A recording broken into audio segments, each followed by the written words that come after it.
Here's Curly Moe, no, I'm sorry. Here's Brad Jacobs, Glenn Miller, and Bryan Tate to introduce and to bring us our program. Thank you.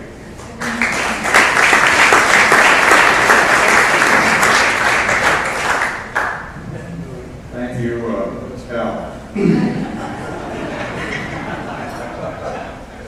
Of all the introductions we have had as a group, that is certainly the most recent.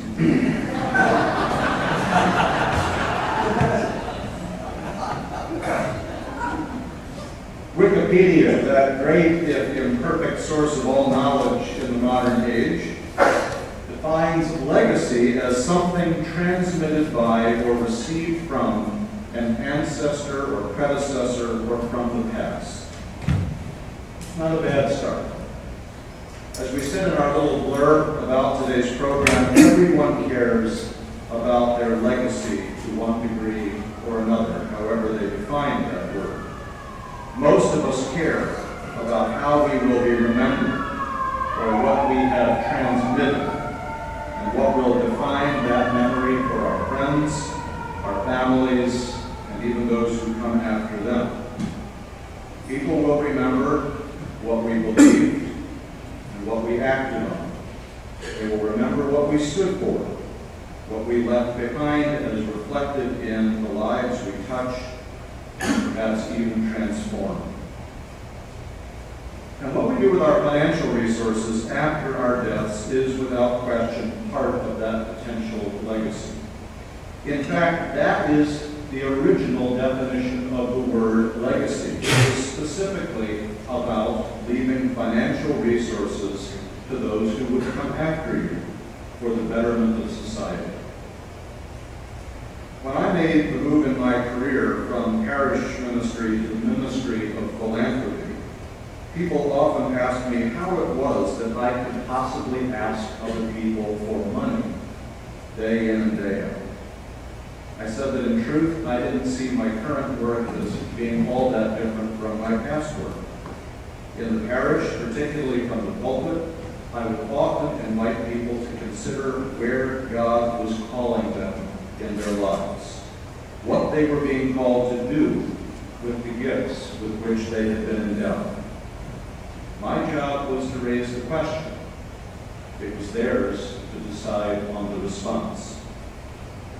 So it is with our philanthropic legacies. All of us have gifts and resources of one sort or another, and all of us have the opportunity, it seems to me, to make a statement with those resources. We have a chance to carry forward in perpetuity the things we have cared deeply about in this life. We hold in our possession the means to change and transform lives for generations beyond our own. About 2 years ago, past President John Kleindienst came to me with a vision of this club doing a better job of lifting up to its members the possibility of legacy giving. Every day, the Rotary Club of York makes a difference, a transformative difference at times, in the lives of countless residents of York and beyond, both through the generous giving of current members and through the ongoing giving of past members whose legacies live within this club in perpetuity. And remarkably and coincidentally, we heard this very day about some of those continuing impact gifts that were made this very day. That is our committee's task today and beyond. It is to lift up for you the opportunities so that 25 or 50 or 100 years from now, the members of the 25th or the 5th or perhaps the first largest club in the world will know what we stood for through, among other things, our philanthropy. Our colleague, Brad Jacobs, has a unique perspective on this issue in his daily work. He often sees, sadly, examples of legacies that might have been. Brad will now take a few minutes to share some of that perspective with you. Brad.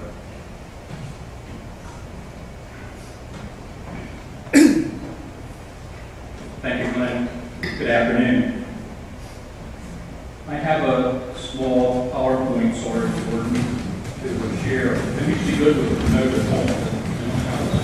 Here. I am with a remote at home. Everyone is a philanthropist because each of us leaves some kind of legacy when we die. Anyone, working class to wealthy, can leave a gift to charity in his or her will.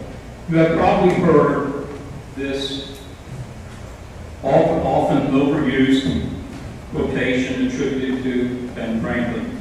In this world, nothing is certain but death and taxes. In my elected position as York County Register of Wills, I deal with both of these certainties every day. As a result of my work, I know each of our communities would be stronger and better places to live, and we would be much happier if we followed one simple lesson. We can give part of our estates to our favorite charity when we die and save on the taxes at the same time. It's a win-win situation. In the early 2000s, Leave a Legacy, which I serve on the board, decided to do a self-assessment of York County Leave a Legacy.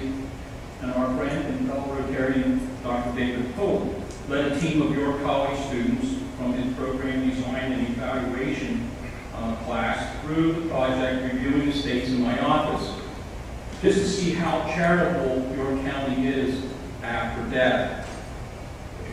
Before they came in and actually did the review of the estate cases, they did a phone sampling of our county residents, and 65% of those contacted said they give to a charity during their lifetime, and only 1/3 of that group gives to a church. 50% said they have a will, and 60% said no one ever mentioned them about a charitable bequest. So, the finding is that people in our community are generally charitable, however, they are not including a charitable provision in their estate plans. Some of the bar graphs I'm going to show you here, this is from the 2004 study. 76% of the estates filed in 2004 actually had a will, which is quite high. Of course, there was 24% that didn't have a will, so there would never be a charitable bequest. And just to compare 1999, the study that they did on those estates, back then there was 35% that had no will, and those wills had about $25 million worth of gross assets in them. Again, no chance for a charitable bequest. Total estates leaving bequest, and this is testate and testate, will or no will. As you can see, in 2004, in the blue, there is 7.6%, and in 1999, the gray was 8.1%. According to what Dr. Polk had told me back when these studies were done, that's pretty close to the national average of bequests in the states. You can see it's quite different than the 65% of the people that told them in their phone survey that they do give to charity. Of course, it changes after death. I'm going to skip a couple years. In 2004, there were 1,165 states that had wills, and 10% of them had bequests in them. Here you can see the type of bequest by category and category. Religious tops the chart with 50 and 61%, and it goes across that chart to see human services, health, and education. Again, if you look at this chart, most estates, almost 60%, have one bequest. And as you move across that chart and look where there's 6 or more bequests on the right-hand side, in 2004, there were 8 estates that had 6 or more bequests in them. Here's an interesting numbers. In 2004, the total assets that were noted on the Pennsylvania Inheritance Tax Return totaled $345,584,000. In that year, there were $14,712,000 in bequest, or 4.3 of the total assets. In 1999, comparing it to that year, there was $15 million in bequests on $298 million worth of gross assets from that inheritance tax return, for 5.2%. Just think if that $345 million from 2004, if we just got 1% more to keep here in our community, we have over $3 million more to share in our nonprofit community and make all of our communities better. You just jump through here.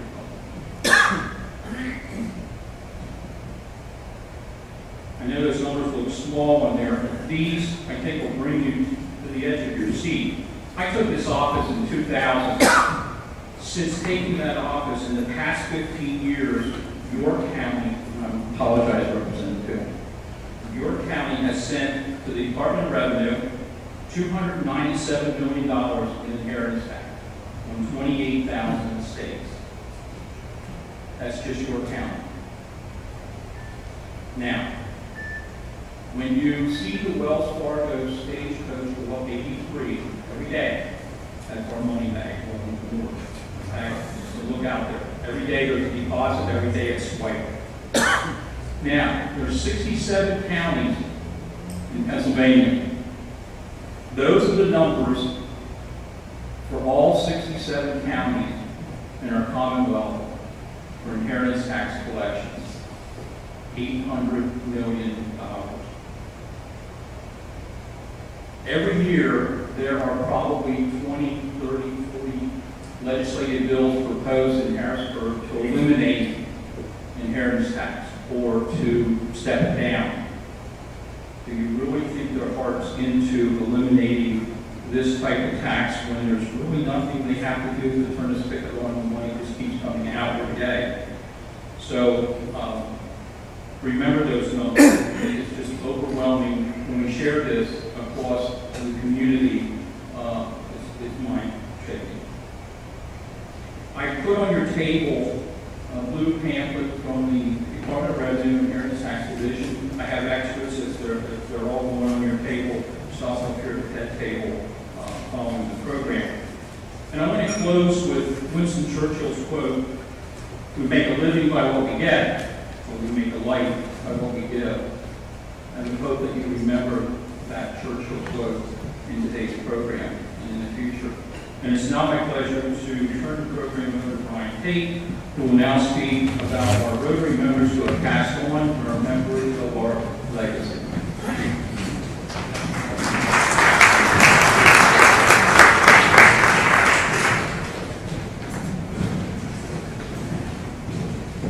Thank you very much, Brad. Those facts are quite staggering. Hopefully my remarks will be a little bit more inspiring. Most of us in this club know that our friend Rotarian John Smith and his wife Paige love agriculture and education. And even though they didn't have any children of their own, John and Paige will be sending their first child to college this year. Paige passed away many years ago, and John passed away in 2012. But their legacy lives on here in York County, and it is a grand legacy. Paige was a teacher for many years at York Suburban, and John was the county agent from Penn State Extension, helping farmers and their families to use best practices in agriculture. They led a very modest but full life, teaching and leading. After a lengthy decline caused by Alzheimer's disease, John's passing created a significant charitable fund at York County Community Foundation that supports a number of organizations in our community, like the York Fair, 4-H, St. Paul Lutheran Church, and several others, including Rotary Club of York's Charitable Endowment Fund. Through CEF, the first John and Paige Smith Scholarship will be awarded this year. And John and Paige, through Rotary, will continue to educate young people from our community. And Rotary Club of York will continue to serve John as he has served so many. In 1966, Rotarian Benjamin M. Lamont was the first member of this club to leave an estate gift to Rotary Club of York. His very thoughtful bequest afforded our club the ability to continue supporting the Crippled Children's Clinic at York Hospital, which was the brainchild of York Rotarians who had attended the 1922 Rotary District Conference, where the keynote speaker was the chief orthopedic surgeon at Johns Hopkins Hospital. After receiving Ben Lamott's estate gift in 1967, it was then that our club realized the need to formalize and create our nonprofit 501c3 charitable endowment fund to comply with the IRS. It was Ben Lamott's thoughtfulness that helped start something that's now more than $750 million big. As Rotarians, we are regularly reminded of the importance of every Rotarian giving every year to the Rotary Foundation of Rotary International. And for many years, as that reminder has been given, the sidebar message has been to consider leaving an estate gift to the Rotary Foundation to support the amazing work that Rotary International has been tackling around the world. As Rotary Club of York unveils its own legacy society today, some of you might question if this opportunity creates a dilemma. Are we being asked to abandon the incredible work of Rotary International, like the eradication of polio, clean water for developing nations, and other important world projects? Absolutely not. What the Board of Rotary Club of York would ask all of its members to thoughtfully consider is including in your plans a gift to your local club as well, a club that is doing pretty impressive work of its own, like the Educational Loan Fund that was begun in 1921, almost at the founding of our club, the support of crippled children here in York, which began in 1924, or major support of Little League Baseball in 2007, or rebuilding the tree canopy in the city of York, even supporting the fire agencies that receive grants today. Jim Bush understood the important roles of both Rotary International and Rotary Club of York. As a dedicated 44-year member of our club, Jim created a plan that spelled out his support for 4 organizations in a fund that his estate created at the Community Foundation. 2 of the organizations that receive annual grants in perpetuity, you guessed it, Rotary Foundation and Rotary Club of York's Charitable Endowment Fund. Since Jim's death in 1999, the James C. and Carrie B. Bush Fund carries out Jim's participation in community life, something Rotarians remember about our dear friend. I'll turn the program back to Glenn.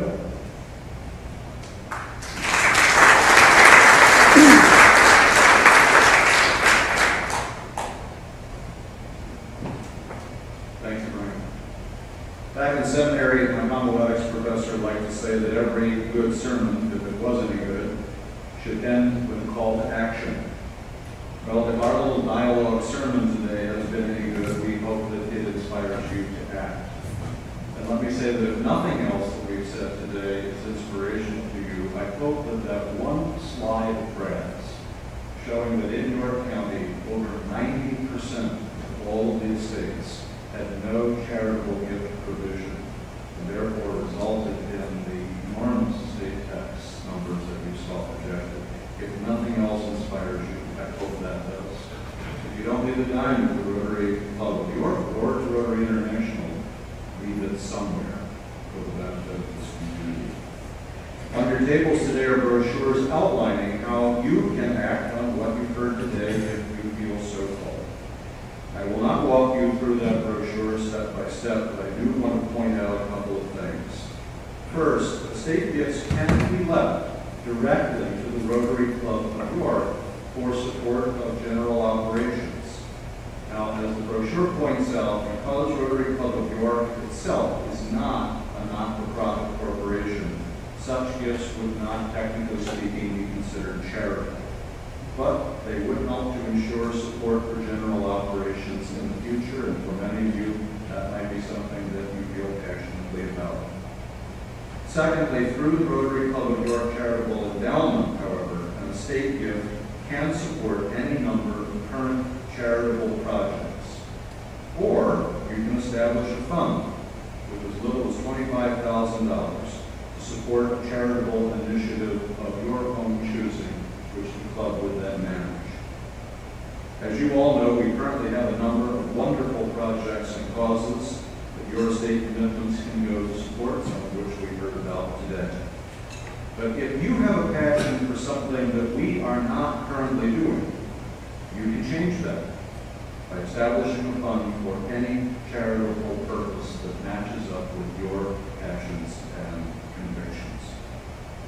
In addition to straightforward estate commitments, the Rotary Club of York is also equipped through our partnership with the Community Foundation to write charitable gift annuities and other such planned giving instruments that can bring lifetime income to you and the legacy gift to the club after you're dead. Finally today, it seems fitting to close with recognition of those members of this club of whom we are currently aware as having made provision in their wills for this club and the work of the Rotary Club of York's Legacy Society. I want to stress, before we bring these folks forward, that these are the members that we are aware of. If your name isn't on this list, but it should be, please let us know so that we can recognize you at a future date. A delightful coda for me personally on today's presentation. One member of this club who should have been pinned today and will hopefully in the future is our own Bill Carter. Bill has a great love for this club and a great passion for, among other things, the cause of clean water and sanitation. Bill and I have been working together to fulfill his legacy, to fulfill that legacy intention through this club. He has given me his blessing today to announce that it is his intention to create a new fund with the club to carry out that great work. And the fund will be created with a lead estate gift of $500,000.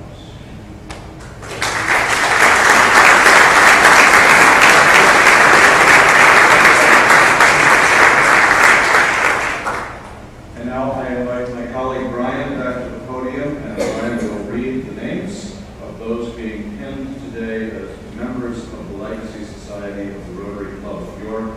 They will be pinned by the esteemed President Allen.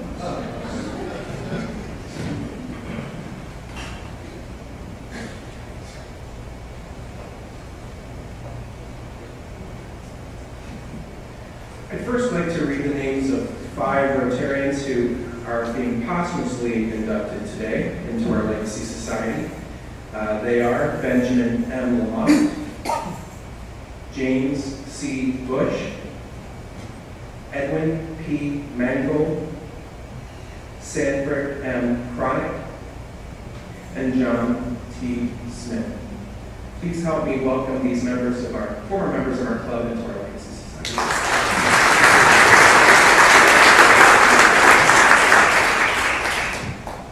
There are 2 members who are being inducted today who are not with us today. We'll be sure to pin them at a future date. They are, as Glenn mentioned, Bill Carter and Fred Rosenmiller. Please come to the podium. Past President John Kleindienst. Sorry, I thought John was here. Okay. Past President Bob Davis.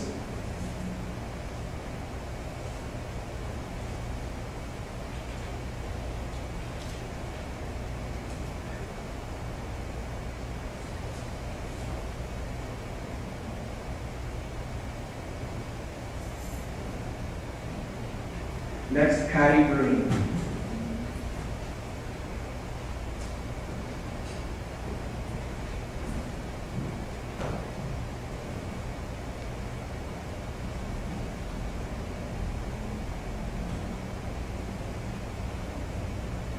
Lou Elker.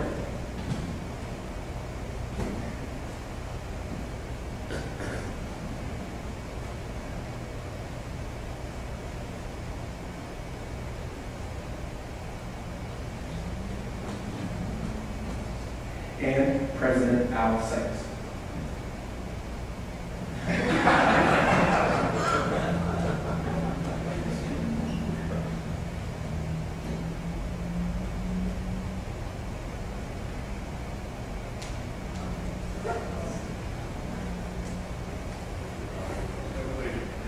Rotarians, thank you for your ultimate gift. Please join me in welcoming